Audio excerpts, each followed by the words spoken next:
I know. I told you earlier, or actually I said on Facebook earlier today, I'm done with finance for the day. I'm not talking any more of it. But I just wanted to share this report on this report with you here. It's got John Brda on it. If you don't know who John Brda is, he's the one that just stepped down from Meta to make sure that he could be a voice for us for MMTLP.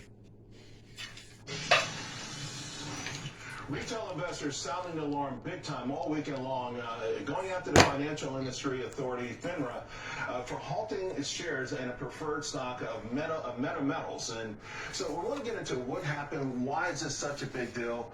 Here to help us out is former Torchlight Energy CEO, What you doing, Biggie? whose company was taken over, if you will, or at least the symbol was by Meta Metals. And John, you and I spoke earlier on the phone. It's a tough one to hash out in just 3.5-4 minutes, but let's get to the crux of the issue here. Explain what happened for the audience who may not know what's going on. Sure. Well, Charles, thank you for having me on, and I appreciate you giving us this time. Back in June of 2021, we concluded a merger with MMTLP, and as part of the business arrangement for that transaction, we were to issue a Series A preferred share that was to be non-tradable for all of our Torchlight shareholders of record on the dividend date, on the record date. And we closed that transaction and issued 165 million shares to those shareholders of record. And we went about closing the transaction, and Meta changed the particular ticker symbol to MMAT, and now they're on the NASDAQ and going about their business. Fast forward about 4 months, and after kind of doing some investigation on whether or not the entire short positions were closed out, we found out that that truly didn't happen.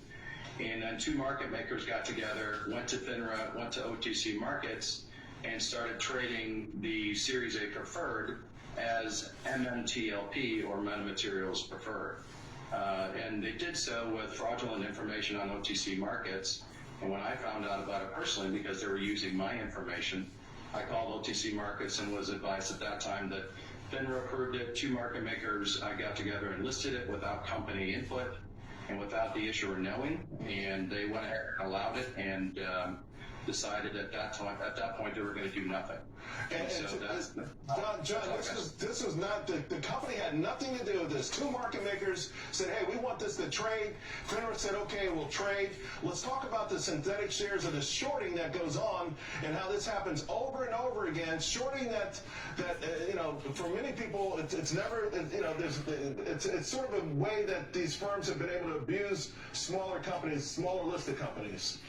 Yes, 100%. Thanks for bringing that up. So, in middle class America, like Torchlight and other companies that are out there in the small cap space that need to consistently raise capital to further their business plans are the targets of basically hedge funds and shorters that short ahead of a potential offering, or short just to create pressure in the market so that screwing over everyday investors. Go to the market to raise money.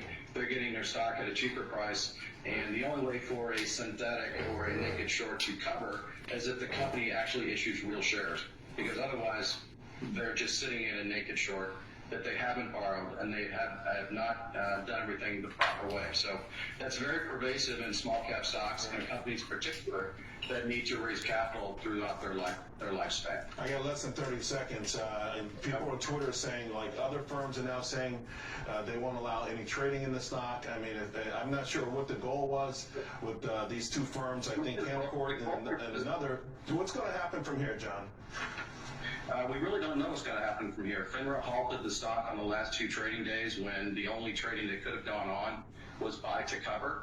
And quite frankly, if there was a real problem, if there was no problem with the short position, according to OTC Markets, there's only 6.5 million shares short. Well, if that's a problem, they could have worked that out in 2 days. Yeah. But they decided not to do that. They halted the stock, and now, as you know, it's up for us to continue the pressure on that. All right, we'll keep the pressure going and keep us informed. I wish we had more time, and it is complicated, but I'm glad you came on to share this part of the story. Thanks, John. Thanks, Charles, for your time.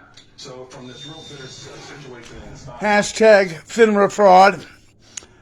We are getting a little bit of national attention. That was Fox Business News. And hopefully that's just the beginning of it. That was John Brda.